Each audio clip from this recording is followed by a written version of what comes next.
Capítulo 8. O desterro de Bahá'u'lláh para o Iraque, continuação. O regresso de Bahá'u'lláh de Sulaymaniyeh para Bagdá marca a época altamente significativa na história do primeiro século Bahá'í.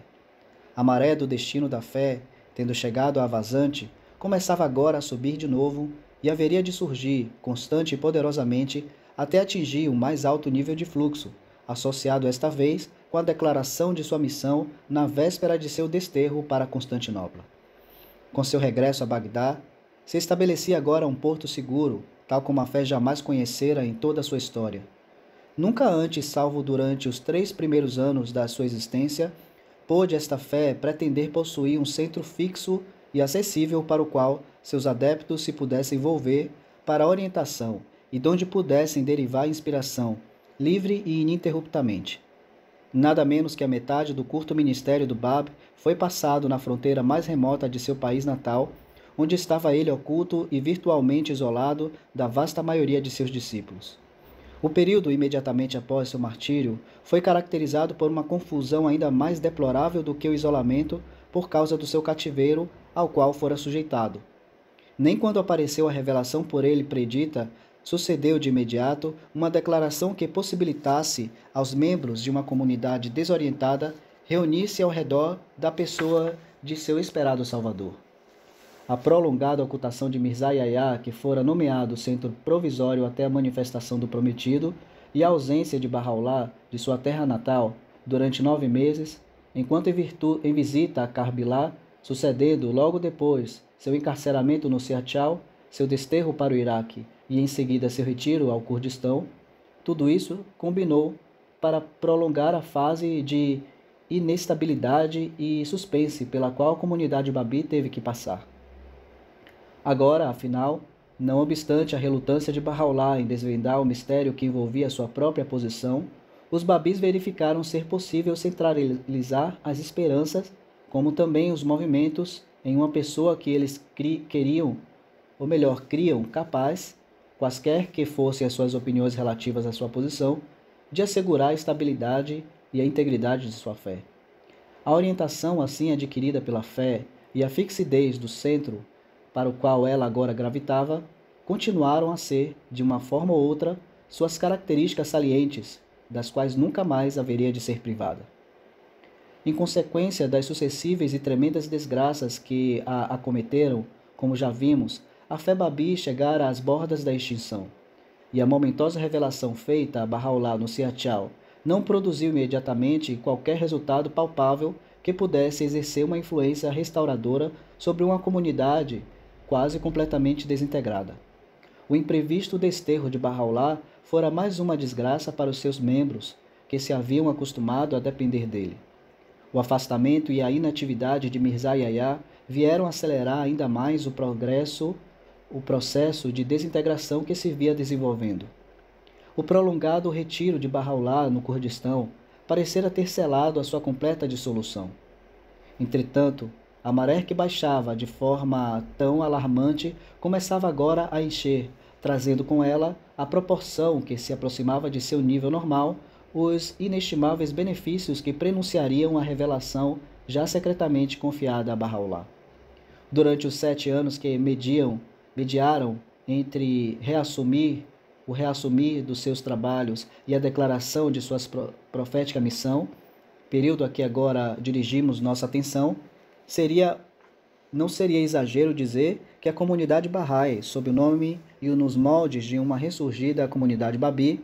nascia e lentamente tomava forma, embora seu criador ainda se apresentasse e agisse como um dos mais eminentes discípulos do Bab. Foi um período durante o qual o prestígio do chefe nominal da comunidade cada vez mais se esvaía da cena. Empalidecendo diante do crescente esplendor daquele que era o seu atual líder e salvador. Foi um período no decorrer do qual amadureceram e foram colhidos os primeiros frutos de um exílio dotado de potencialidades incalculáveis. Foi um período que passará à história como um durante o qual se realçou imensamente o prestígio de uma comunidade revivificada, lhe reformando inteiramente a moral, como um período em que essa comunidade afirmou entusiasticamente seu reconhecimento daquele que lhe reabilitou o destino, em que sua literatura foi enriquecida em vasta escala e suas vitórias sobre novos adversários foram universalmente reconhecidas. O prestígio da comunidade, em particular o de Bahá'u'lláh, começou agora, desde seu início no Kurdistão, a subir em um ritmo que crescia firmemente. Pouco depois de haver Bahá'u'lláh tomado de novo as rédeas de autoridade anteriormente abandonadas, os devotados admiradores que deixara atrás em Sulaymaniyeh começaram a congregar-se em Bagdá com o nome de Darwish Muhammad nos lábios e tendo como sua meta a casa de Mirza Musa, o Babi. Atônitos diante do espetáculo de tantos ulemais e sufis de origem curda, da ordem Qadiriyeh, bem como da ordem Khalidiyeh, os quais se aglomeravam na casa de Bahá'u'lláh, e impelidos por rivalidade de raça e de seita, os dirigentes religiosos da cidade, tais como o famoso Ibn Aluzi, o mufti de Bagdá, juntamente com o Sheikh Abdul Salam, Sheikh Abdul Qadir e Sayyid Daoudi, começaram a procurar sua presença, e havendo obtido respostas plenamente satisfatórias às suas múltiplas perguntas, se filiaram ao grupo de seus primeiros admiradores. O fato de haverem esses proeminentes líderes reconhecidos sem reservas aquelas qualidades que distinguiam o caráter e a conduta de Bahá'u'lláh estimulou a curiosidade e posteriormente veio a evocar os irrestritos elogios de um grande número de observadores de menor destaque, entre os quais figuravam poetas, místicos e notabilidades que residiam na cidade ou a estavam visitando. Oficiais de governo, entre os quais os mais eminentes eram Abdullah Pasha e seu tenente Mahmud Aka e Mullah Ali Mardan,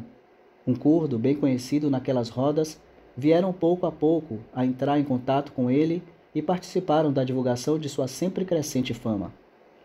Nem puderam aqueles distinguidos persas que residiam em Bagdá e suas proximidades, ou que visitavam em peregrinação os lugares sagrados, permanecerem indiferentes à mágica influência de seu encanto. Príncipes de sangue real, entre os quais figuravam tais personagens como Naibul Iyali, o Surajul Dauli, o Shujahul Dauli, o Saiful Dauli e o Zainul Abidin Khan, o Fakhrul Dauli, foram outros sim atraídos irresistivelmente ao sempre crescente círculo de seus associados e conhecidos. Aqueles que durante os 2 anos de ausência de Bahá'u'lláh de Bagdá haviam tão persistentemente rebaixado seus companheiros e parentes e ruidosamente deles zombado, agora, pela maior parte, se haviam silenciado. Um número considerável dentre eles simulava respeito e estima por ele. Alguns se diziam seus defensores e aderentes, enquanto outros professavam compartilhar suas crenças e, de fato, entravam nas fileiras da comunidade a qual ele pertencia. A tal ponto chegou essa reação que se ouviu um deles jactar-se de que, já no ano de 1250, antes da Hégira, uma década antes da declaração do Bab, ele havia percebido e abraçado a verdade de sua fé. Dentro de poucos anos após o regresso de Sulaymaniyeh, a situação havia se invertido completamente. A casa de Sulaymaniyeh, Ghanan, a qual foi conferida posteriormente a designação de Bait-i-Lazam, a mais grandiosa casa, e que naquele tempo era conhecida como a casa de Mirza Musa, o Babi, uma residência extremamente modesta, situada no bairro de Karki, perto da margem ocidental do rio, para a qual a família de Bahá'u'lláh se havia mudado antes de seu regresso ao Kurdistão, agora se tornaram o centro focal de um grande número de pessoas que buscavam a verdade, de visitantes e peregrinos, incluindo curdos, persas, árabes e turcos, e provenientes das religiões muçulmana, judaica e cristã. Havia se tornado ainda mais um verdadeiro santuário para o qual as vítimas da injustiça do representante oficial do governo persa costumavam fugir, na esperança de obterem reparação dos agravos por eles sofridos. Ao mesmo tempo, uma influência de babis persas, cujo único objetivo era chegar à presença de Bahá'u'lláh, aumentava o fluxo de visitantes que passava por suas portas hospitaleiras. Quando de volta a seu país nativo, levavam inúmeros testemunhos, tanto orais como escritos, de seu poder e glória sempre crescentes, e assim não puderam deixar de contribuir, em grande escala, ao progresso e expansão de uma fé há pouco renascida. Vieram 4 dos primos do Bab e seu tio materno, Haji Mirza Syed Muhammad, uma neta de Fatih Ali Shah, fervorosa admiradora de Tahirih, cognominada Barakatul Rizwan, e o erudito Mullah Muhammad Qaini, cognominado Nabil Akbar. Veio o já famoso Mullah Sadiq Khurasani, cognominado Ismul Blahul Azdak, que com Qudus fora ignominiosamente perseguido em Shiraz. Também Mullah Baqi, uma das letras do vivente, Syed Azadullah, cognominado Dayan, o reverenciado Syed Javad Karbilai, Mirza Muhammad Hassan e Mirza Muhammad Hussein, mais tarde imortalizados pelos títulos de Sultanush Shuhada e Mahbubush Shuhada, Rei dos Mártires e Bem-amado dos Mártires, respectivamente. Mirza Muhammad Ali e Nahri, cuja filha, em data posterior, foi unida em matrimônio com Abdu'l-Bahá, o imortal Syed Ismail Zaravariri, Haji Sheikh Muhammad, cognominado Nabil pelo Bab, o talentoso Mirza Akai Munir, cognominado Ismul Lahul Munib, Haji Muhammad Aki, cognominado Ayub, que tanto sofreu, Mullah Zainul Abidin, cognominado Zaimu Mukarrabin, que figurava como um mustahid altamente estimado. Todos esses se incluíram entre os visitantes e condiscípulos que cruzaram seu limiar, apanharam um vislumbre de seu esplendor, do esplendor de sua majestade e por toda parte transmitiram as influências criadoras neles instiladas através do contato com seu espírito. Mullah Muhammad Zarandi, cognominado Nabil Azam, que bem pode figurar como seu poeta laureado, seu cronista e seu infatigável discípulo, já se havia aliado aos desterrados e havia empreendido sua longa e árdua série de viagens à Pérsia a fim de promover a causa de seu bem-amado. Até aqueles que em Bagdá, em Karbala, em Qum, em Kashan, em Tabriz e em Teherã haviam, em seu desatino e sua temeridade, arrogado a si próprios os direitos e assumido o título de aquele que Deus haverá de tornar manifesto, foram levados, em sua maioria instintivamente, a procurar a presença de Bahá'u'lláh, a confessar seu próprio erro e lhe suplicar perdão. Com o passar do tempo, fugitivos, impelidos pelo medo sempre crescente, sempre presente da perseguição, buscavam, juntamente com as esposas e os filhos, a relativa segurança que lhes oferecia a íntima proximidade àquele que já se tornara o ponto para o qual convergiam os membros de uma comunidade penosamente aflita. Persas muito eminentes, vivendo em exílio, rejeitaram, em vista do crescente prestígio de Bahá'u'lláh, os ditames da moderação e prudência. Sentavam-se a seus pés, esquecidos do próprio orgulho, e absorviam, cada qual, segundo a sua capacidade, um quinhão de seu espírito e sua sabedoria. Alguns dos mais ambiciosos entre eles, tais como Abbas Mirza, filho de Muhammad Shah, o Vazir Nizam e Mirza Malkan Khan,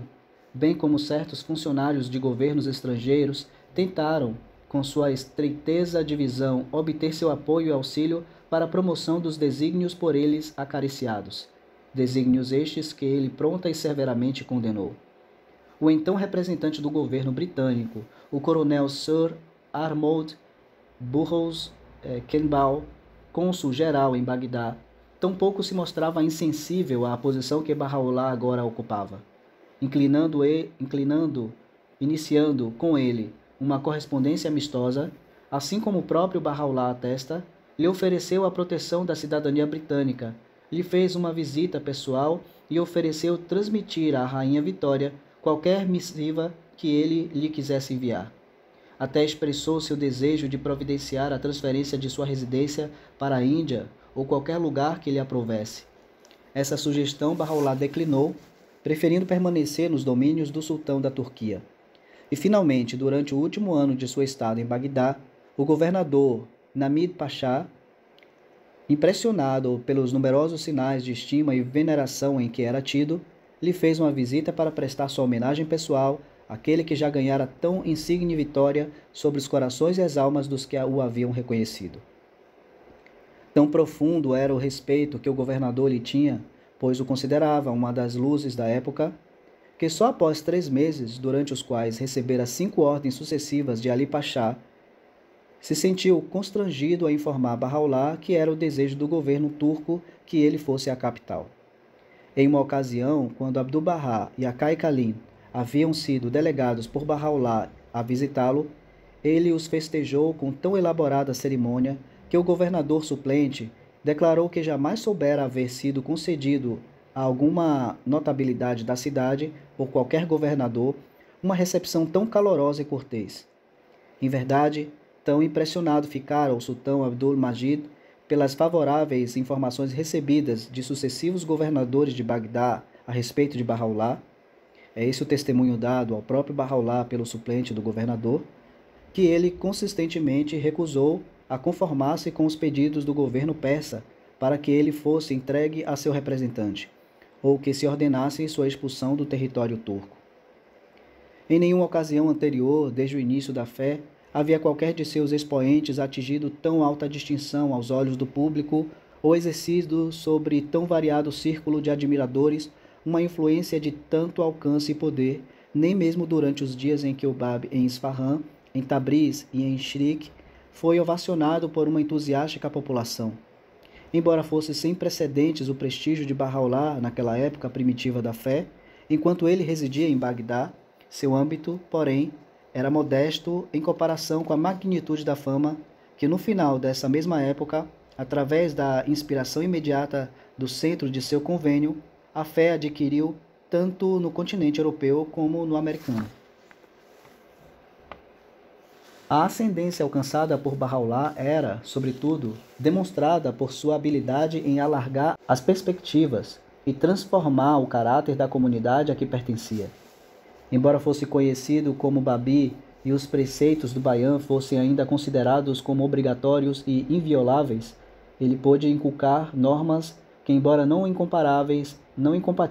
com os seus dogmas, eram eticamente superiores aos mais altos princípios que o ministério Babi estabelecera. Além disso, as verdades salutares e fundamentais que o Bab advogara e que haviam sido obscurecidas, olvidadas ou deturpadas,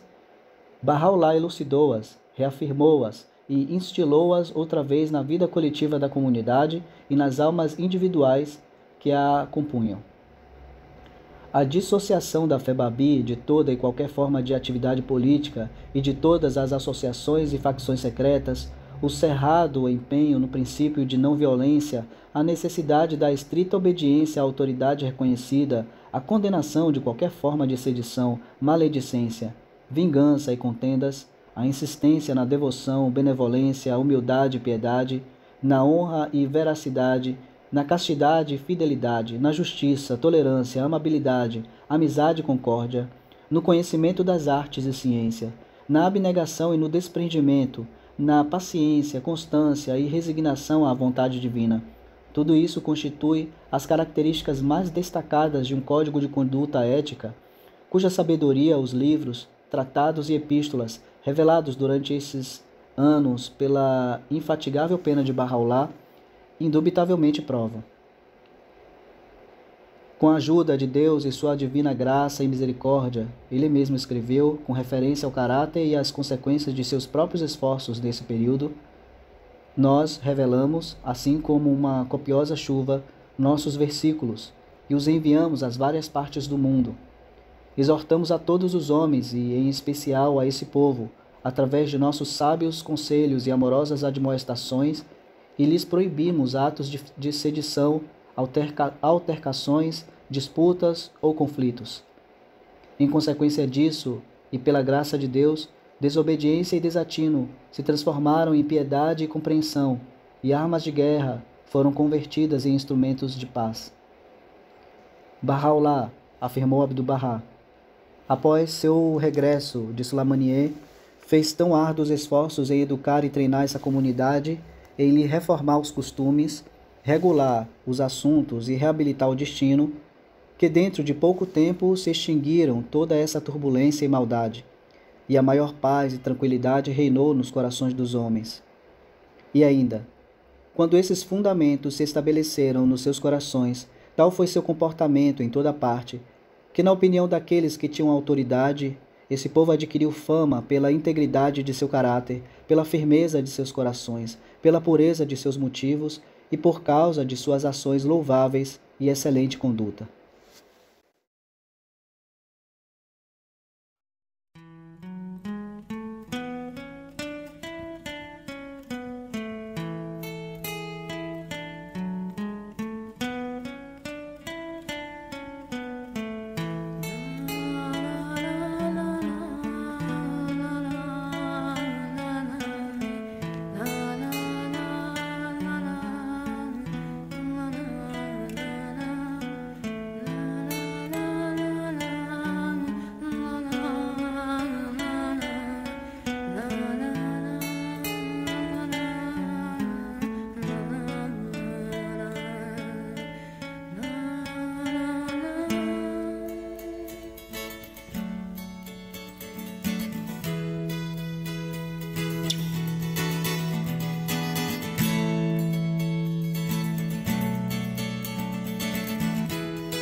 I know you're smiling in your heart, 'cause there are 3 reasons why we are never apart. I know you were miles,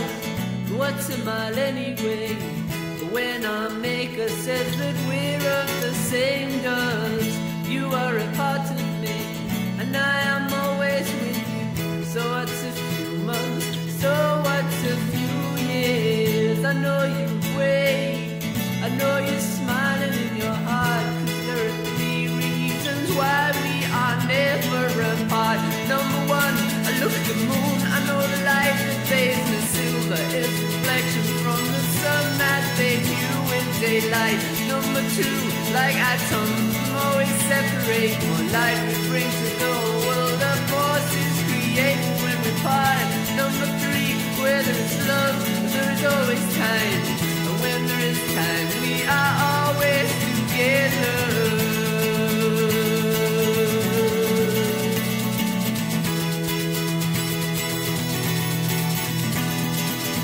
I know you're awake,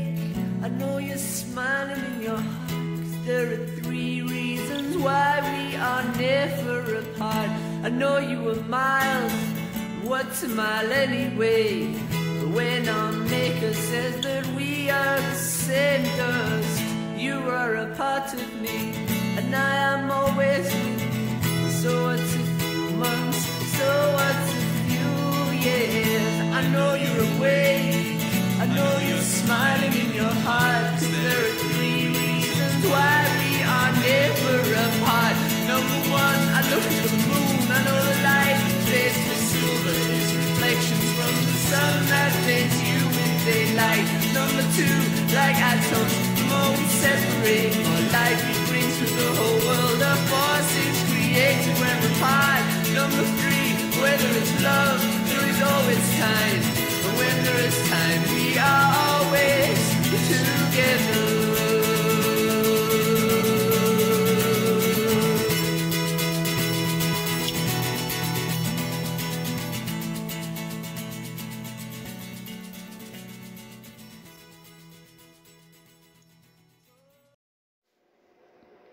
O elevado caráter dos seus ensinamentos, dos ensinamentos que Bahá'u'lláh expôs durante aquele período, talvez se possa melhor elucidar pela seguinte afirmação feita por ele naquele tempo a um oficial que lhe informara que, em vista da devoção à sua pessoa professada por um malfeitor,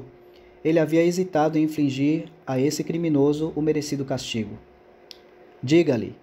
ninguém neste mundo pode pretender relação alguma comigo, salvo aqueles que em todos os seus atos, em sua conduta, sigam meu exemplo, de tal modo que todos os povos da terra seriam impotentes para impedi-los de fazer e dizer o que é apropriado e digno. Este irmão meu, ainda declarou ele ao oficial. Este Mirza Musa, filho da mesma mãe e do mesmo pai que eu, e que desde a primeira infância está em minha companhia, se ele perpetrasse um ato contrário aos interesses do Estado ou de religião, e sua culpa fosse estabelecida aos vossos olhos, eu aprovaria e apreciaria a vossa ação se lhe amarrasseis às mãos e o lançasse ao rio para se afogar, e se recusasseis considerar a intercessão de qualquer um por ele. Em outra situação, querendo dar ênfase à sua forte condenação de todo ato de violência, ele escrevera: seria aceitável a meus olhos que uma pessoa fizesse mal a um de meus próprios filhos ou parentes do que infligisse dano a qualquer outra alma. A maioria dos que se ajuntavam em torno de Bahá'u'lláh, relatou Nabil, descrevendo o espírito que animava a reformada comunidade Babi em Bagdá, exercitava tal cuidado na santificação e purificação de suas almas, que nenhuma palavra sairia de seus lábios se não estivesse conforme com a vontade divina, nem dariam eles um simples passo que pudesse estar em contrário ao seu desejo. Os discípulos, a dois, relata ele, combinaram um pacto pelo qual se comprometiam a admoestar um ao outro, e se necessário castigar-se reciprocamente com certo número de golpes nas solas dos pés, variando esse número na proporção da gravidade dos deslizes contra os sublimes preceitos que haviam jurado observar. Descrevendo o fervor do zelo desses discípulos, conta ele que, somente depois que houvesse o transgressor sofrido a punição que antecipadamente se comprometera a receber, era que se permitiria a si mesmo comer ou beber. A radical transformação que a palavra escrita e falada de Bahá'u'lláh operara nos modos e no caráter de seus companheiros foi igualada pela ardente devoção que seu amor lhes ateara na alma. Um apaixonado zelo e fervor, rivalizando com o entusiasmo que tão intensamente se inflamava no peito dos discípulos do Bab, nos seus momentos de mais grandiosa exaltação, se apoderava agora dos corações dos exilados de Bagdá, galvanizando-lhes o inteiro ser. Descrevendo a fecundidade desta dinâmica restauração espiritual, diz Nabil: tão inebriados, tão enlevados, se mostravam todos pelos doces eflúvios matinais da divina revelação, que parece-me de cada espinho nasciam braçadas de flores, e cada semente produzia inúmeras colheitas. A sala da Casa Suprema, diz este mesmo cronista, reservada para a recepção dos visitadores de Bahá'u'lláh, embora arruinada e tendo perdido de há muito sua habitabilidade, rivalizou, depois de ter sido calcada pelos abençoados passos do bem-amado, com o mais exaltado paraíso. Apesar de muito baixa, parecia estar junto às estrelas, e embora provida de um simples canapé feito de folhas de palmeira, onde costumava assentar-se o Rei dos Reis, atraiu esta sala para si, como se fora um imã, os corações dos príncipes. Foi esta mesma sala de recepção que, a despeito de sua rude simplicidade, tanto encantara o Shujaul Dauli, que este expressou aos príncipes, seus companheiros, o propósito de edificar uma duplicata da mesma em sua casa em Qaizim Ma'in. Conta-se ter Bahá'u'lláh sorrido significativamente ao inteirar-se desse desejo e dito: bem pode ser que ele consiga reproduzir na aparência a fiel contextura dessa sala de teto baixo, feita de barro e palha, com seu jardinzinho. Mas que dizer de sua capacidade de abrir nela as portas espirituais que conduzem aos ocultos mundos de Deus? Não sei como explicá-lo. Outro príncipe, Zainul Abidin Khan, o Fakhru Dauli, afirmara ao descrever a atmosfera que enchia aquela sala de recepção: descessem todas as aflições do mundo sobre mim e creio que não teriam nenhum efeito, estando eu na presença de Bahá'u'lláh. Era como se estivesse no próprio paraíso. As alegres festas que esses companheiros, a despeito de suas modestas posses, ofereciam continuamente em homenagem a seu mestre, as reuniões que se prolongavam noite adentro, nas quais, com preces, poemas e cânticos, louvavam ao Bab, a Qudus e Bahá'u'lláh, os jejuns e vigílias que guardavam os sonhos e visões que inflamavam suas almas e eram transmitidos de um ao outro com sentimentos de indizível entusiasmo, o zelo demonstrado por eles, que serviam a Bahá'u'lláh, sua satisfação em cumprir suas ordens, em atendê-lo em suas necessidades, em carregar até pesados alforjes de água para suas abluções e outros usos domésticos, os atos de imprudência que, às vezes, em momentos de arrebatamento, eles cometiam, as expressões de admiração que suas palavras e gestos provocavam num povo que pouquíssimas vezes testemunhara tais demonstrações de transporte religioso e devoção pessoal, tudo isto e muito mais ficará para sempre associado à história desse período imorredouro, compreendido entre a hora natal da revelação de Bahá'u'lláh e a da declaração nas vésperas de sua partida do Iraque. Numerosas e admiráveis são as histórias que têm sido contadas por aqueles a quem o dever, o acaso ou a vontade levava, no decorrer destes amargos anos, a ter contato direto com Bahá'u'lláh. Abundante e comovedor é o testemunho dos que tiveram, por acaso, o privilégio de mirar o seu semblante, contemplar seu porte, ou fortuitamente ouvir suas observações enquanto ele transitava nos becos e ruas da cidade ou passeava pelas margens do rio. Tocante também o testemunho das congregações que ouviram orar em suas mesquitas, dos mendigos, enfermos, velhos e desafortunados a quem ele socorria, curava, sustentava e confortava, como também o dos visitantes, do mais altivo príncipe até o mais humilde pedinte que atravessava a sua soleira e se sentava aos seus pés, e do mercador, do artesão e do caixeiro que o atendiam em suas necessidades diárias. Comove-nos o testemunho de seus devotos que percebiam os primeiros vislumbres de sua glória oculta, e até o de seus adversários que eram confundidos ou desarmados pelo poder de seu verbo e pelo afago de seu amor, e ainda o testemunho dos sacerdotes e leigos, e o dos nobres e letrados que o buscavam com a intenção de desafiar sua autoridade, ou de pôr à prova sua sabedoria e investigar suas reivindicações, ou às vezes, a fim de confessar as próprias faltas e se declarar adeptos da causa que ele abraçara. De tal tesouro de preciosas memórias, bastará para meu propósito citar somente um exemplo, o de um dos que o amavam ardentemente, um nativo de Zavari, Syed Ismail, de nome apelidado de Dabi, o sacrifício. Anteriormente um sacerdote de renome, taciturno, meditativo e completamente desprendido de tudo, de todo laço terreno, que se incumbira voluntariamente de uma tarefa da qual se orgulhava, a de varrer as entradas da casa em que residia Bahá'u'lláh. Desenrolando da cabeça o turbante verde, insígnia de sua santa linhagem, ele, ao alvorecer, colhia, com infinita paciência, o cascalho que os pés de seu bem-amado pisara, soprava a poeira das fendas do muro adjacente à porta da casa, juntava nas dobras de sua própria túnica o cisco e, desdenhando livrar-se de sua carga para ser pisada pelos pés de outros, levava-a até as margens do rio, onde a lançava a água. Não mais podendo conter, afinal, o oceano de amor que surgia dentro de sua alma, depois de se abster tanto de sono como de alimento por 40 dias, ele um dia, tendo prestado pela última vez o serviço que tanto acariciava, foi às margens do rio, na estrada para Cazimaim, fez suas abluções, deitou-se de costa, com a face volvida para Bagdá, cortou a garganta com uma navalha, colocou a navalha no peito e expirou. Nem foi ele o único a meditar tal ato e determinar-se a levá-lo a cabo.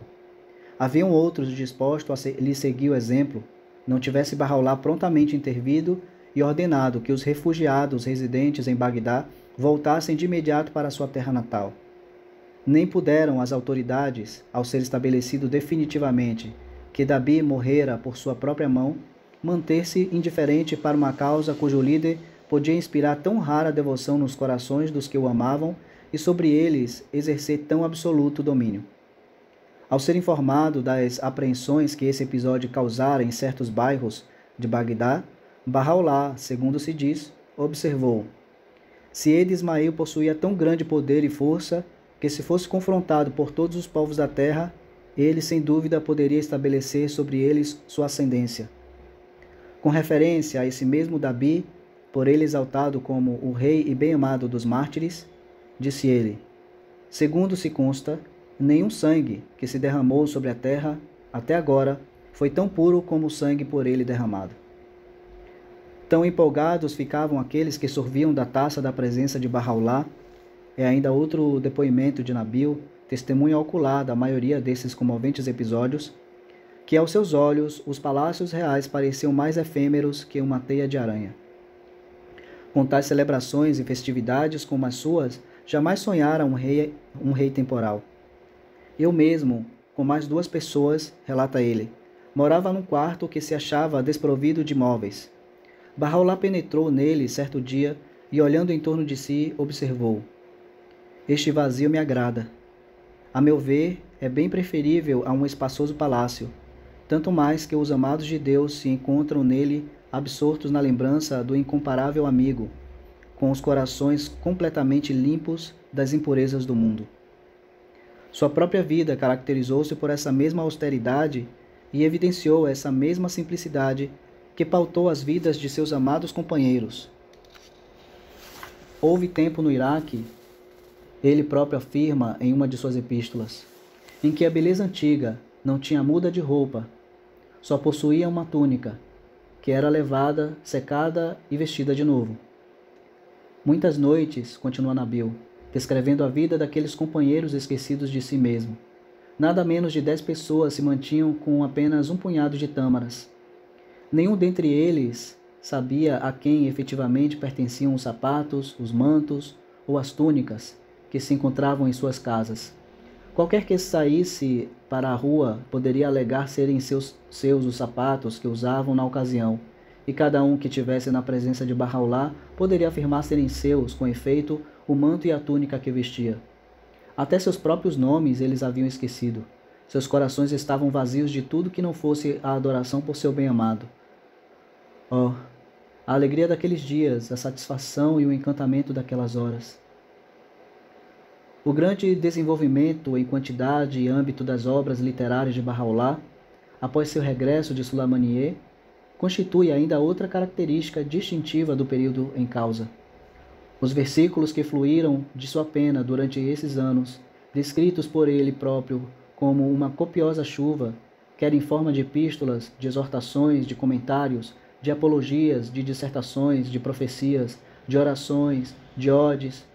quer de cartas específicas, contribuíram em grau notável para a reforma e desdobramento progressivo da comunidade Babi, para o alargamento de suas perspectivas, para a expansão de suas atividades e para o esclarecimento dos seus membros. Durante os primeiros 2 anos após seu regresso do retiro, atesta Nabil, que por esse tempo residia em Bagdá, versículos não registrados fluíam de seus lábios com tal abundância que equivaliam, em média, no lapso de 24 horas, aos existentes no Alcorão. Quanto aos versículos que ele ditou ou escreveu, seu número não era menos menos notável, quer no tocante à riqueza do material neles contida, quer na tangente à diversidade dos assuntos a que se referiam. Lastimável é o fato de se haver perdido irremediavelmente para a posteridade a maior parte desses escritos. Uma autoridade tão eminente como Mirza Ka'jan, o amanuense de Bahá'u'lláh, afirma, conforme foi revelado por Nabil,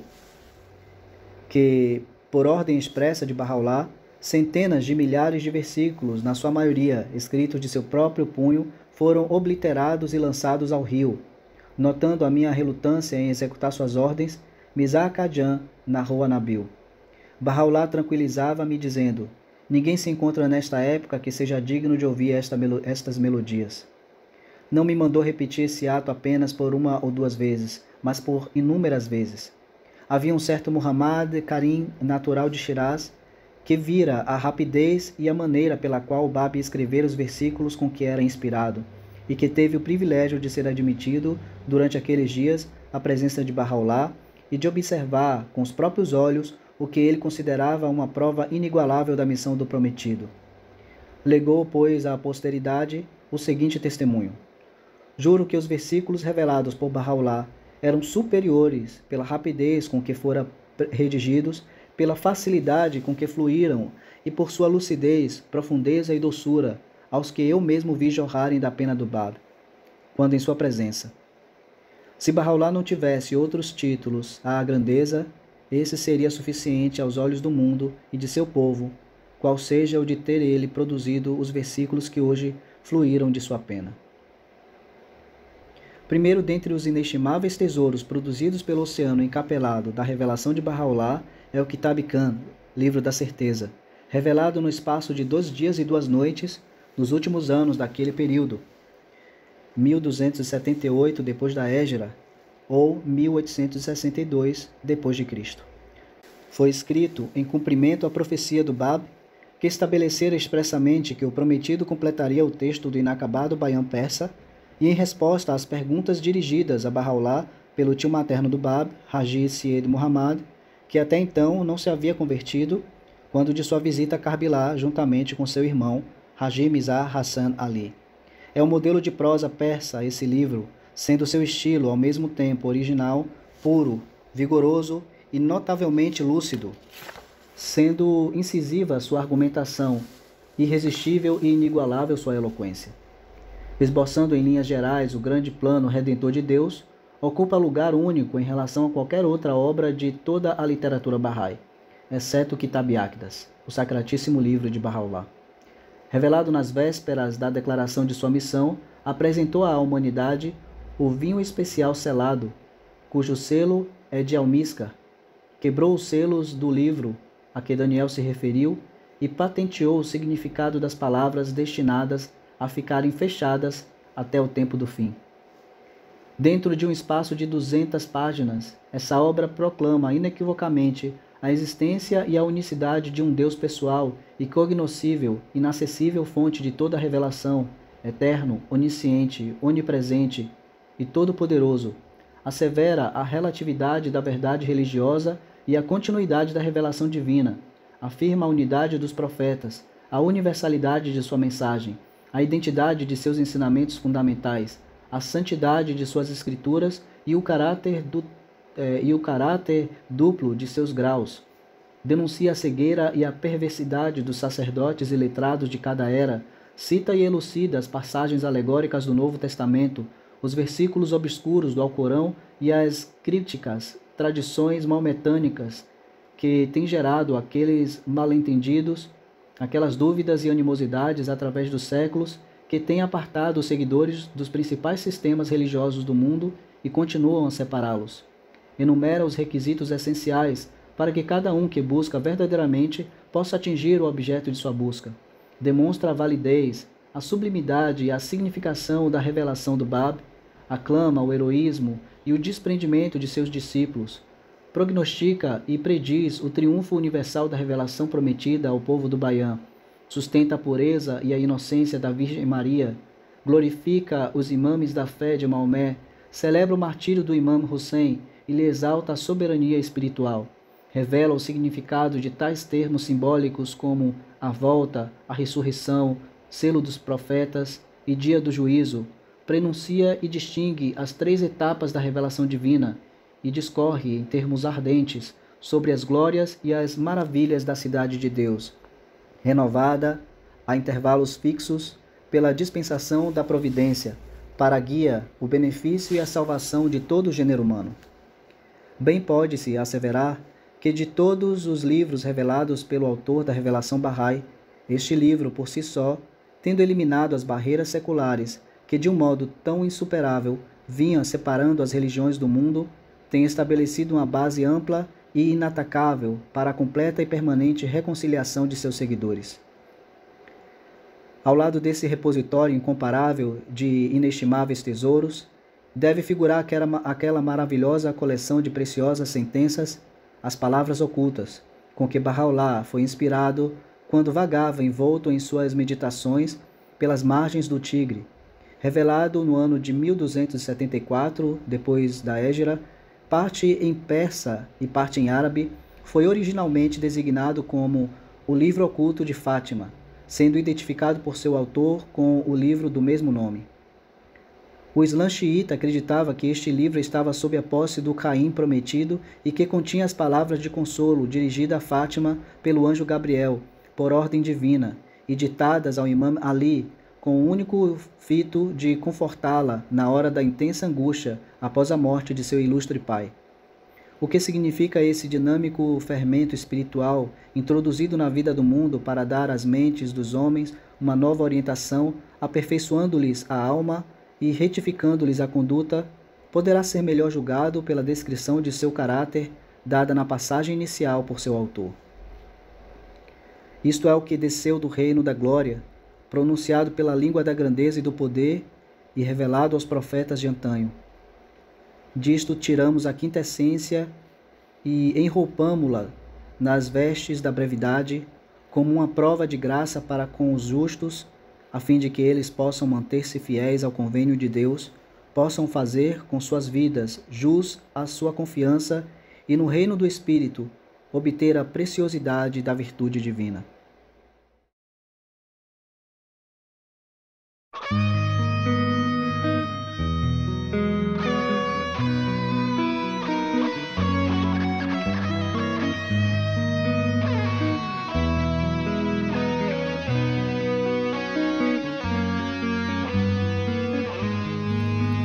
O consolo eterno de uma alma se perdeu no infinito.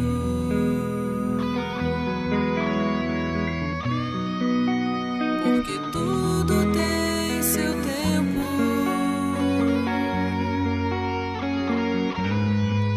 Porque mais não posso ver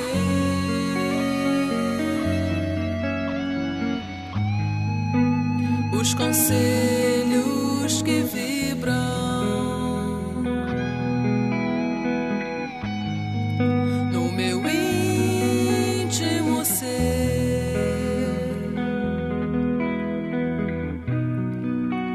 com a força de um mártir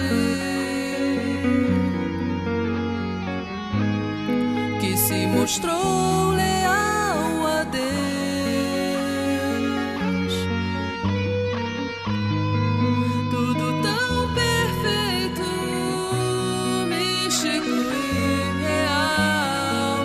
As palavras ocultas nos levam ao caminho e à conduta ideal.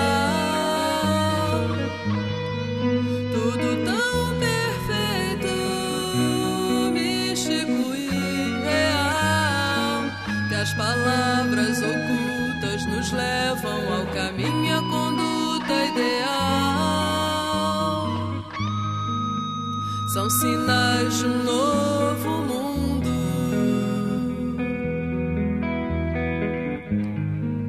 espelhados entre nós,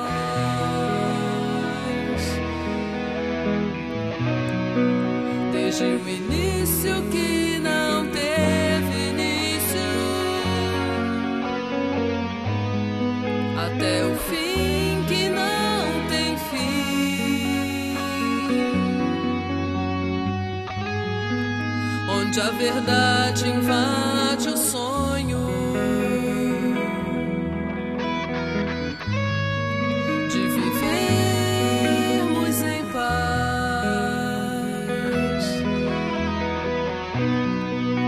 sob as asas das palavras,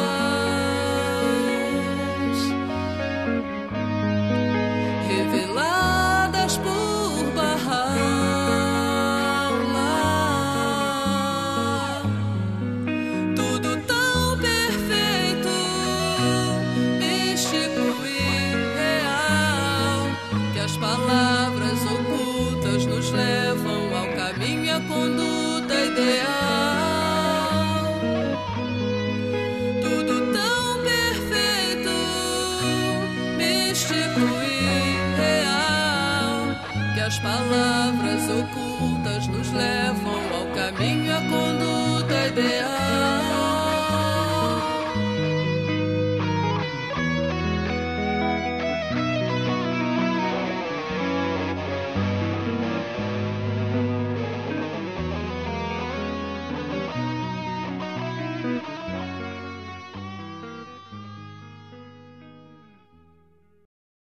a essas duas destacadas contribuições à literatura religiosa do mundo,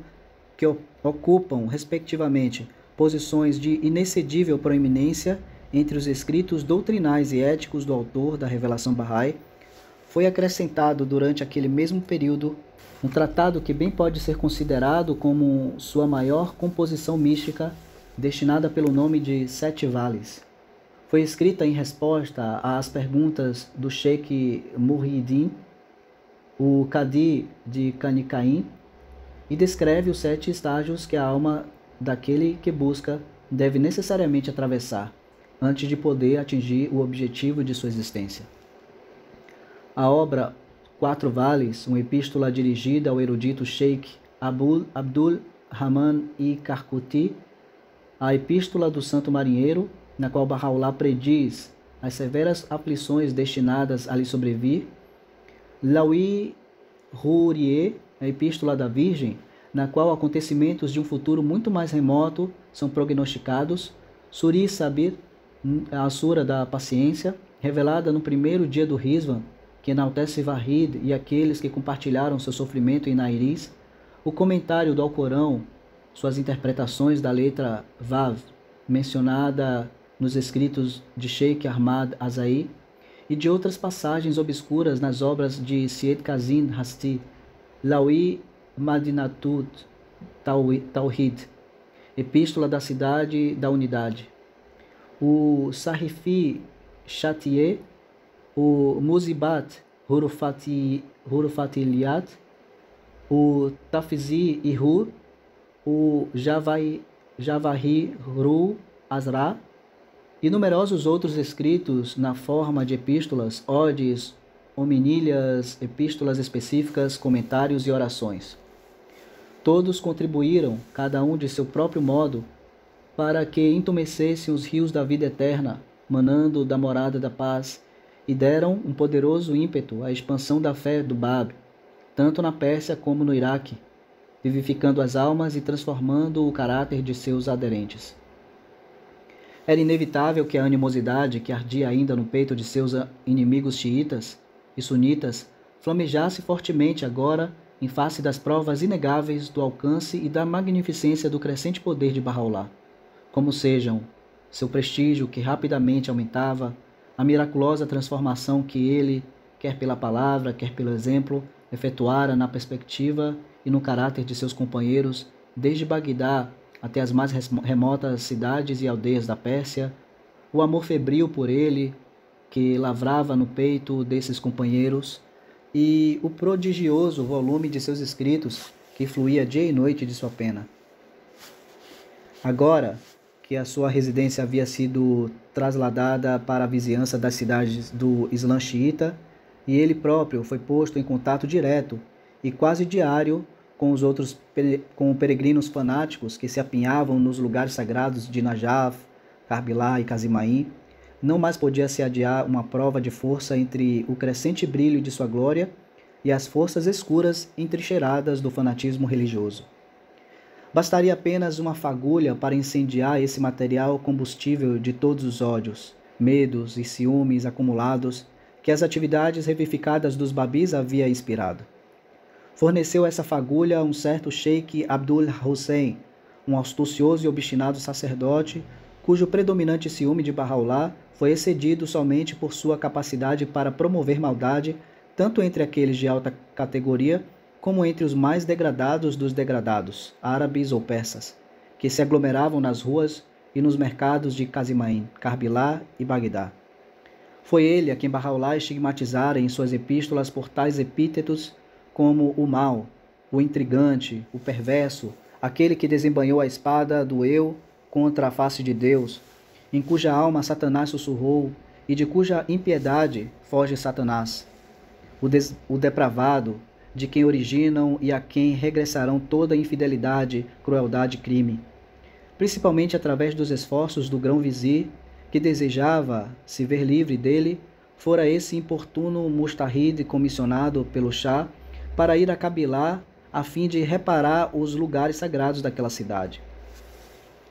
Aguardando a ocasião, aliou-se com Mirza Buzur Khan, um cônsul-geral persa recém-nomeado que, sendo das mesmas tendências iníquas que ele, um homem de inteligência medíocre, insincero, sem previsão ou honra, um ébrio, um consumado, logo caiu vítima da influência daquele vicioso conspirador, tornando-se um instrumento disposto a executar seus desígnios. Sua primeira tentativa, em conjunto, foi a de obterem do governador de Bagdá, Mustafa Pasha, mediante uma flagrante deturpação da verdade, uma ordem para a extradição de Bahá'u'lláh e seus companheiros, esforço este que fracassou miseravelmente. Reconhecendo a futilidade de qualquer tentativa de alcançar seu objetivo através da intervenção das autoridades locais, Sheikh Abdul Hussein, com a assídua circulação de sonhos por ele inventados, primeiro e depois interpretados, começou a excitar as paixões de uma população supersticiosa e altamente inflamável. O ressentimento engendrado pelo insucesso em obter o resultado que visava agravou-se com seu ignominioso fracasso em enfrentar o desafio de uma entrevista previamente arranjada entre ele e Bahá'u'lláh. Mirza Buzurg Khan, por sua parte, usou sua influência a fim de excitar a animosidade dos mais baixos elementos da população contra um adversário comum, instigando-os a lhe infligir afrontas em público, na esperança de provocar algum ato temerário em represália do que pudesse usar como base para acusações falsas, através das quais talvez conseguissem a desejada ordem de extradição. Essa tentativa também provocou ser abortiva, pois a presença de Bahá'u'lláh, quem, a despeito das advertências e súplicas de seus amigos, continuou a andar sozinho, de dia como também na noite, pelas ruas da cidade, bastava para acabrunhar de consternação e vergonha aqueles que queriam molestá-lo. Bem ciente de seus motivos, dele se aproximava, animando-os em suas intenções e com eles pilheirando, e os deixava completamente confusos e resolvidos a abandonar quaisquer planos que tivessem em mente. O cônsul-geral havia ido até ao extremo de contratar um homem infame, um turco de nome Ridá, pela soma de 100 tumans, fornecendo-lhe um cavalo e 2 pistolas e mandá-lo procurar e matar Bahá'u'lláh, prometendo que sua própria proteção lhe seria plenamente garantida. Certo dia, ao saber que a vítima Emira se encontrava no banho público, Ridá esquivou a vigilância dos babis que lhe atendiam, entrou no banho com uma pistola escondida debaixo da capa e confrontou-se no quarto interior, só para descobrir que lhe faltava coragem para levar a cabo de sua tarefa. Ele próprio, anos depois, relatou que em outra ocasião estava de emboscada à espera de Bahá'u'lláh, pistola na mão, mas quando Bahá'u'lláh se aproximava, tal foi o medo que dele se apoderou, a pistola caiu de sua mão. Com isso, Bahá'u'lláh pediu a Kai Khalil, que o acompanhava, a devolver-lhe a arma e lhe indicar o caminho para casa,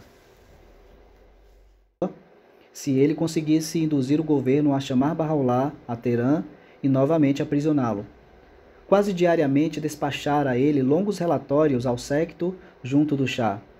com extravagantes quadros de ascendência de que Bahá'u'lláh gozava, mostrando que ele ganhara a lealdade das tribos nômades do Iraque. Afirmou ter ele a possibilidade de reunir em um só dia até um total de 100.000 homens, prontos para tomar armas a seu mando. Acusou-o de estar pensando em fomentar, juntamente com vários líderes da Pérsia, uma insurreição contra o soberano. Por tais meios, conseguiu exercer suficiente pressão sobre as autoridades em Teherã para induzir o Shah a lhe conceder um mandato, segundo o qual lhe fossem conferidos plenos poderes e os ulemás e funcionários persas fossem incumbidos de lhe prestar todo apoio. De imediato, o sheik transmitiu esse mandato aos eclesiásticos de Najaf e Karbila, pedindo-lhes que convocassem uma reunião em Casmaim, o lugar de sua residência. Uma congregação de sheiks, mulás e mustahids, ansiosos de ganhar favor com o soberano, prontamente respondeu. Ao serem informados do propósito da convocação, determinaram-se a declarar uma guerra santa contra a colônia de desterrados e, lançando contra a fé uma repentina investida geral, destruí-la em seu âmago. Para o espanto e a desilusão deles, entretanto, descobriram que o principal mustahid entre eles, o célebre Sheikh Murtadai e Ansari, um homem famoso por sua tolerância, sua sabedoria, sua indesviável justiça, sua piedade e nobreza de caráter, ao ser informado de seus desígnios, recusou pronunciar a necessária sentença contra os babis. Foi ele a quem Bahá'u'lláh mais tarde exaltou no Lawi Sultan e incluiu entre aqueles doutos que, em verdade, sorveram do cálice da renúncia e jamais com ele interferiram, e a quem Abdu'l-Bahá se referiu como o ilustre e erudito doutor e nobre e o nobre e célebre letrado, o selo dos que buscam a verdade. Afirmando não ter conhecimento suficiente dos preceitos desta comunidade, nem haver testemunhado ato algum da parte dos seus membros que não tivesse de acordo com o Alcorão, ele, desatendendo os protestos dos colegas, saiu abruptamente da reunião e regressou a Najaf, após haver expressado a Bahá'u'lláh, por intermédio de um mensageiro, seu pesar por aquilo que sucedera e seus sinceros votos por sua proteção. Frustrados em seus desígnios, mas inexoráveis em sua hostilidade, os teólogos reunidos delegaram ao erudito e devoto Haji Mullah Hassan Amu, conhecido por sua integridade e sabedoria, a incumbência de apresentar várias perguntas a Bahá'u'lláh para elucidação. Ao receber respostas inteiramente satisfatórias, Haji Mullah Hassan, afirmando o reconhecimento por parte dos ulemás da vastidão dos conhecimentos de Bahá'u'lláh, pediu, no entanto, como prova da verdade de sua missão, fosse feito um milagre que satisfizesse totalmente todos os que tinham interesse no assunto. Abre aspas. Muito embora não tenhas direito algum de pedi-lo, pois Deus põe à prova as suas criaturas e elas não devem pôr Deus à prova, ainda assim permito e aceito esse pedido. Os ulemás devem reunir-se e, unanimemente, escolher o milagre e escrever que depois da realização do mesmo, não mais nutrirão dúvidas a meu respeito, mas que todos reconhecerão e confessarão a verdade de minha causa. Que eles lacrem este papel e tragam-no a mim. Este deve ser o critério adotado. Se o milagre se realizar, nenhuma dúvida mais haverá a respeito. No contrário, nós seremos condenados por impostura. Esta réplica, clara, incisiva e corajosa, que Bahá'u'lláh proferiu, sem precedentes nos anais de qualquer religião e dirigida aos mais ilustres teólogos xiitas reunidos no seu antiquíssimo reduto, foi tão satisfatória para o seu enviado que ele se levantou imediatamente, beijou o joelho de Bahá'u'lláh e partiu para entregar sua mensagem. 3 dias mais tarde, ele mandou dizer que a augusta Assembleia não conseguira chegar a um acordo sobre a escolha, preferindo, pois, relegar o assunto ao esquecimento. Decisão essa que ele próprio deu grande publicidade durante sua visita à Pérsia e que ele mesmo comunicou em pessoa ao então ministro das Relações Exteriores, Mirza Said Khan. Disse que Bahá'u'lláh comentou, quando informado da reação deles a esse desafio: revelamos, através dessa mensagem que enviamos, em tudo satisfatória e completa, e vindicamos os milagres de todos os profetas, já que deixamos a escolha a cargo dos ulemás, tomando sobre nossos ombros a tarefa de revelar qualquer coisa que eles decidissem. Se examinarmos cuidadosamente o texto da Bíblia, escreveu Abdu'l-Bahá, referindo-se a um desafio semelhante, feito mais tarde por Bahá'u'lláh no Lawi Sultan, veremos que o manifestante divino nunca disse aos que o negaram: qualquer que seja o milagre desejado, estou pronto a realizá-lo, e submeter-me-ei a qualquer prova que me propuseram. Todavia, na Epístola ao Shah, Bahá'u'lláh disse claramente: congregue os ulemás e convoque-me, para que testemunhos e provas possam ser estabelecidos. 7 anos de consolidação ininterrupta, paciente e bem-sucedida, chegava agora ao seu término. Ressuscitara-se a essa comunidade desorientada, que havia sido submetida a tremendas e prolongadas provações, tanto de dentro como de fora, sendo até ameaçada de extinção. Elevara-se a uma ascendência sem igual no decorrer de sua história de 20 anos. Reforçara-se seu alicerce, exaltara-se seu espírito, transformara-se sua perspectiva, sendo-lhe garantida a direção, definidas novamente as características fundamentais e realçado o prestígio, enquanto seus inimigos ficavam embaraçados. Assim, gradativamente, veio a mão do destino preparando essa comunidade para entrar numa nova fase de sua acidentada carreira, em que tanto a aventura como a desventura deveriam levá-la ainda através de um outro estágio evolutivo. O libertador dessa comunidade, sua única esperança, aquele que era virtualmente reconhecido como seu líder, havia consistentemente inspirado tal respeito que frustrara os autores de todos os conluios para assassiná-lo. Desdenhosamente rejeitara todos os tímidos conselhos no sentido de que fugissem do local de perigo, declinando firmemente repetidas e generosas ofertas feitas por amigos e partidários que visaram garantir-lhe a segurança pessoal e, finalmente, havia ele obtido uma vitória notável sobre os seus antagonistas.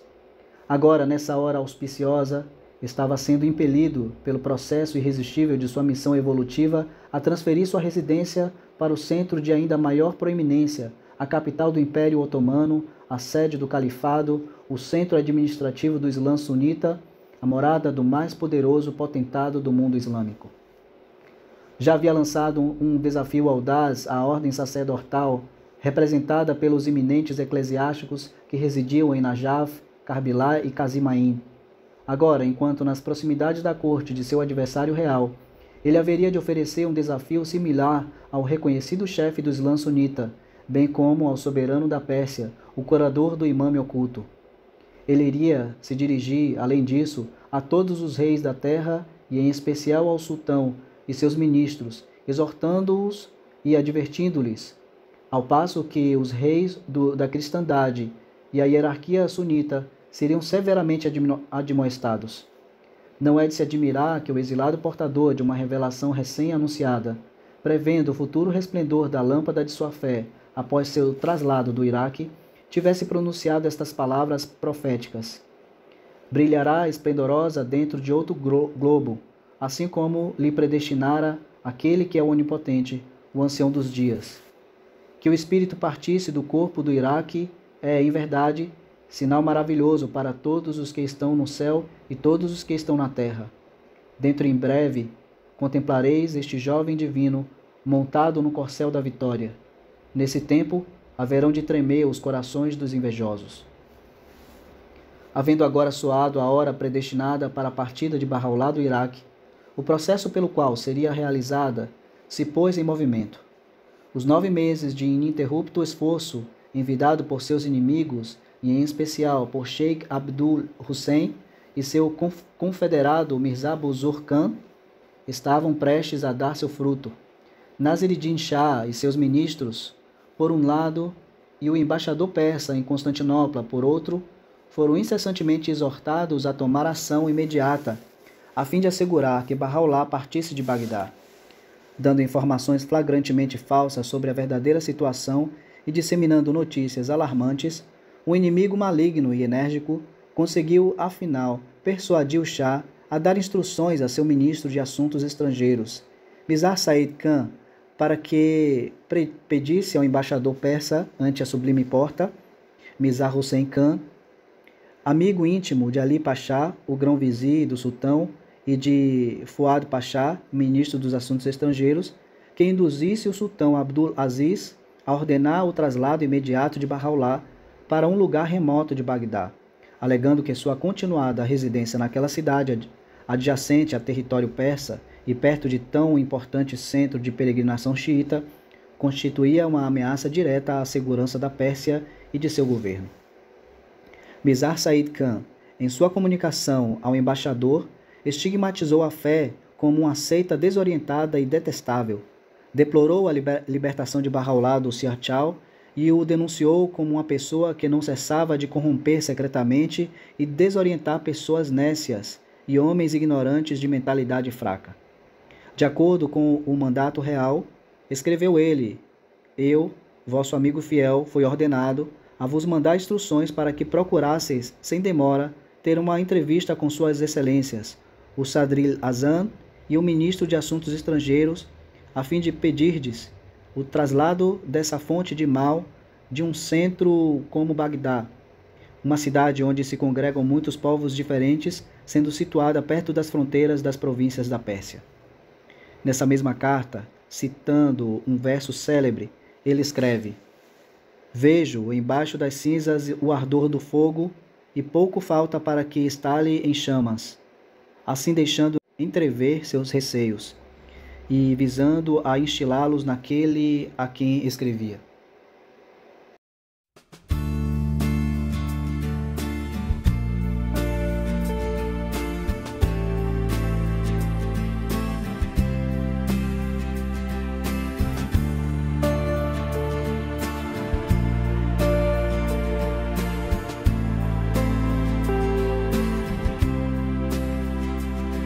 Dominion is God's, the Lord of the seen and the unseen, the Lord of creation. No, dominion is God's, the Lord of the seen and the unseen, the Lord of creation. No, oh, oh, oh, oh, oh, oh, oh, oh, oh, oh,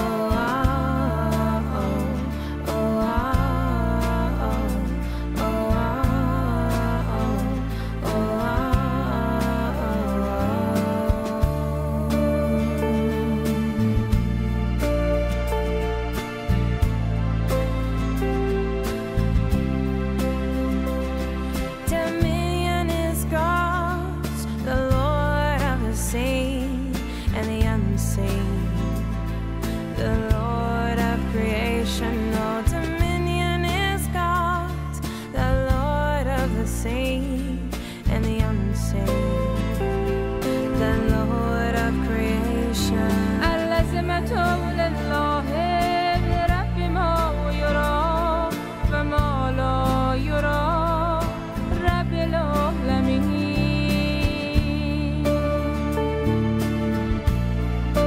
رب العالمين اللازمة لله برب ما يرى وما لا يرى رب العالمين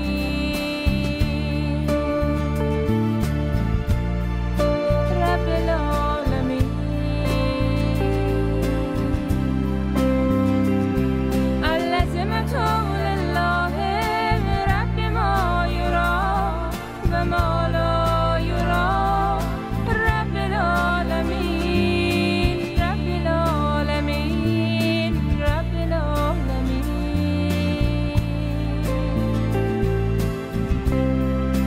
رب العالمين. Dominion is God's, the Lord of the seen and the unseen, the Lord of creation. Oh, oh,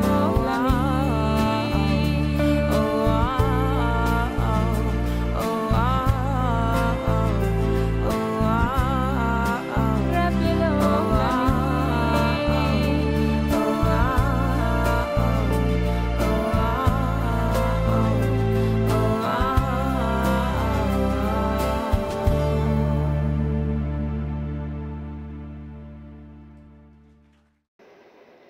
Animado pela presença no trono de um monarca que delegara a seus ministros grande parte de seus poderes e apoiado por certos embaixadores estrangeiros e ministros em Constantinopla, Mirza Hussain Khan, mediante uma persuasão e a pressão amistosa que exercia sobre esses ministros, conseguiu obter a sanção do sultão para o traslado a Constantinopla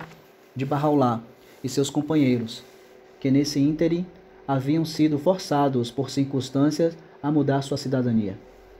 Disse até que o primeiro pedido feito a uma potência amiga pelas autoridades persas, após a ascensão do novo sultão ao trono, foi que interviesse ativa e prontamente nesse assunto.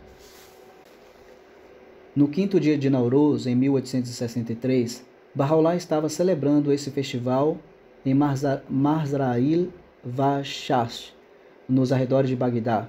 e acabara de revelar a Epístola do Sagrado Marinheiro, cujos sombrios prognósticos havia suscitado graves apreensões em seus companheiros, quando chegou um emissário de Namik Pachá e entregou em suas mãos uma comunicação pedindo uma entrevista entre ele e o governador. Conforme Nabil indicou em sua narrativa, já havia Bahá'u'lláh, em alguns de seus discursos, durante os últimos anos de sua residência em Bagdá, aludido ao período de provocações e tumulto que se aproximava, inexoravelmente, demonstrando uma tristeza e desgosto que perturbaram grandemente os que os rodeavam. Um sonho que ele teve por aquele tempo, cujo caráter sombrio não podia ser posto em dúvida, serviu para confirmar os temores e receios que assaltaram seus companheiros. Eu vi, ele escreveu numa epístola, os profetas e mensageiros reunirem-se e sentarem-se em redor de mim, lastimando-se, chorando e lamentando-se em voz alta. Assombrado, perguntei-lhes a razão de sua tristeza, ao que seus choros e lamentações aumentaram ainda mais, e disseram-me: choramos por vós, ó grandioso mistério, ó tabernáculo da imortalidade. Eles choraram de tal modo que eu também chorei com eles. Em seguida, a Assembleia do Alto dirigiu-se a mim nestes termos: breve vereis com vossos próprios olhos o que nenhum profeta viu. Tende paciência. Eles continuaram a se dirigir a mim durante toda a noite até o amanhecer. Surgiram oceanos de tristeza, afirma Nabil, nos corações dos ouvintes, quando lhes foi lida em voz alta a epístola do Sagrado Marinheiro. A todos se tornava evidente que o capítulo de Bagdá estava prestes a terminar e que em seu lugar se abriria um novo. Logo depois de se haver entoado essa epístola, Bahá'u'lláh ordenou que as tendas que haviam sido levantadas fossem desarmadas e que todos os seus companheiros regressassem à cidade. Enquanto estava desarmando as tendas, ele observou: essas tendas podem ser comparadas com os atavios deste mundo. Mal se acaba de arrumá-los quando chega a hora de deixá-los de lado. Destas palavras suas, aqueles que as ouviram perceberam que nunca mais seriam essas tendas levantadas nesse lugar. Não as havia levado ainda quando chegou de Bagdá um mensageiro, incumbido de entregar a comunicação já mencionada do governador. No dia seguinte, o governador adjunto entregou a Bahá'u'lláh, numa mesquita nas vizinhanças da casa do governador, a carta de Ali Pachá, dirigida a Namik Pachá e vazada em termos corteses. Esta carta convidava Bahá'u'lláh a prosseguir como hóspede do governo otomano até Constantinopla. Colocava uma quantia de dinheiro à sua disposição e providenciava uma escolta montada para acompanhá-lo. A esse pedido, Bahá'u'lláh deu o seu imediato assentimento, mas recusou-se a aceitar a soma que lhe fora oferecida. Quando, porém, o adjunto insistiu, fazendo ver que tal recusa ofenderia as autoridades, ele consentiu, embora com relutância, em receber a generosa verba apartada para seu uso, e distribuiu-a naquele mesmo dia entre os pobres. O efeito dessa notícia repentina sobre a colônia de exilados foi instantâneo e acabrunhador. Esse dia conta uma testemunha ocular, descrevendo a reação da comunidade às novas referentes à próxima partida de Bahá'u'lláh. Viu um tumulto digno do dia da ressurreição. Os próprios portais e muros da cidade pareciam chorar por causa da separação iminente do bem-amado Ja'far. Na primeira noite em que se mencionou essa intenção de partir, seus entes queridos, todos eles, renunciaram tanto ao sono como ao alimento. Nenhuma só alma podia ser tranquilizada. Muitos haviam resolvido que, na hipótese de serem privados da mercê de acompanhá-lo, matar-se-iam sem hesitação. Aos poucos, contudo, através das palavras que ele lhes dirigiu e através de suas exortações e de sua terna bondade, acalmaram-se e resignaram-se à sua vontade. Para cada um deles que viesse a Bagdá, quer árabe ou persa, homem ou mulher, criança ou adulto, ele revelou durante aqueles dias, de seu próprio punho, uma epístola individual. Na maioria dessas epístolas, ele predisse o aparecimento do bezerro e das aves da noite, alusões aos que, como fora previsto na epístola do Sagrado Marinheiro e prognosticado no sonho acima citado, iriam levantar o estandarte da rebelião e precipitar a crise mais grave da história da fé. 27 dias depois daquela epístola de triste conteúdo fora tão inesperavelmente revelada por Bahá'u'lláh, e depois que a comunicação fatídica, pressagiando sua partida para Constantinopla, havia sido entregue em suas mãos, numa tarde de quarta-feira de 22 de abril de 1863, 31 dias depois do Nauruz, no dia 3 de Dhul-Qa'di, do ano de 1279 depois da Hégira, ele deu início à primeira etapa de sua viagem de 4 meses à capital do Império Otomano. Aquele dia histórico, que passaria a ser designado daí por diante como o primeiro dia do Festival do Rizwan, foi assinalado pela culminação das inúmeras visitas de adeus que amigos e conhecidos de todas as classes e condições lhe vinham fazendo, e apresentou um espetáculo como os habitantes de Bagdá raramente haviam visto. Apinhavam-se nas imediações de sua casa uma aglomeração de pessoas de ambos os sexos e de todas as idades, compreendendo amigos e estranhos, árabes, curdos e persas, autoridades e clérigos, funcionários e mercadores, bem como muitos de classes inferiores, os pobres, os órfãos e proscritos. Alguns mostravam surpresa, outros angústia. Muitos estavam em pranto e apreensivos, enquanto alguns foram impelidos pela curiosidade ou por secreta satisfação. Todos estavam ansiosos por lançar um último olhar àquele que durante uma década, através dos preceitos e do exemplo, exercera tamanha influência sobre grande parte da população tão numerosa e heterogênea de sua cidade. Pela última vez, em meio a choros e lamentos, deixara ele sua santíssima habitação, habitação essa de onde havia emanado os sopros do Todo-Glorioso, e em borbotões incessantes, a melodia do Todo-Misericordioso. No seu caminho, com mão pródiga, dera uma última esmola aos pobres, de quem sempre fora amigo fiel, e pronunciava palavras de conforto aos desconsolados que o procuraram de toda parte. Assim alcançou ele as margens do rio, que cruzou com balsa, acompanhado de seus filhos e do amanuense, em direção ao jardim de Nagibieh, situado na margem oposta. Ó, meus companheiros! Assim dirigia-se ele ao grupo de fiéis que o rodeou antes de seu embarque. Confio a vossa guarda a esta cidade de Bagdá, no estado em que agora a vedes, quando correm lágrimas, com uma chuva primaveril, dos olhos dos amigos e estranhos, que se apiam nos seus sótãos, ruas e mercados, e parto. Cabe-vos a tarefa de vigiar, para que vossas ações e conduta não obscureçam a chama do amor que rebrilha dentro do peito de seus habitantes. O muezzin acabava de anunciar a oração vespertina quando Bahá'u'lláh entrou no jardim de Nagibieh, onde permaneceu por 12 dias antes de sua partida definitiva da cidade. Lá seus amigos e companheiros, chegando em ondas sucessivas, foram à sua presença e transmitiram-lhe suas últimas despedidas, com profundo pesar. Destacava-se dentre eles o renomado Alusi, o mufti de Bagdá, que com os olhos marejados de lágrima, execrava o nome de Nasir-ed-Din Shah, a quem considerava principal responsável por tão imerecido desterro. Deixei de considerá-lo, declarava ele abertamente, como Nasir-ed-Din, o auxiliador da fé, e tenho-o antes na conta de seu destruidor. Um outro visitante distinto era o próprio governador Namik Pachá, que depois de expressar nos termos mais respeitosos o seu pesar pelos acontecimentos que culminaram com a partida de Bahá'u'lláh, fez protestos de sua boa vontade em ajudá-lo de qualquer maneira que pudesse. Entregou então ao oficial designado para acompanhá-lo uma ordem escrita aos governantes das províncias através das quais os exilados iriam passar, mandando que eles lhes dispensassem a máxima consideração. Qualquer coisa que seja de vossa vontade, informou ele a Bahá'u'lláh, após profusas desculpas, basta ordenar. Estamos prontos para atendê-lo.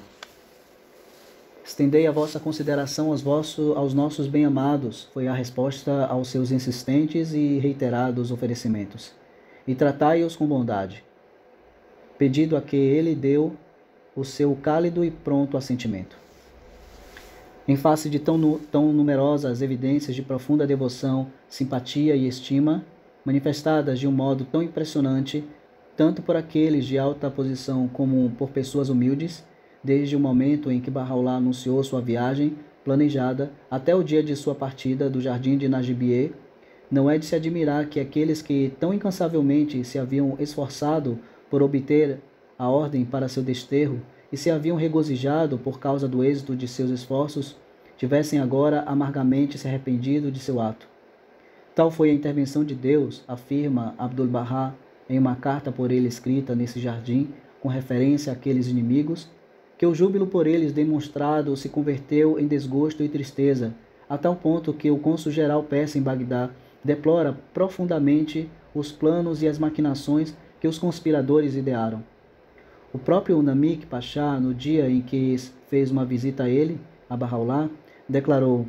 antigamente insistiram em que partisseis, agora, entretanto, se mostram ainda mais insistentes em que permaneçais.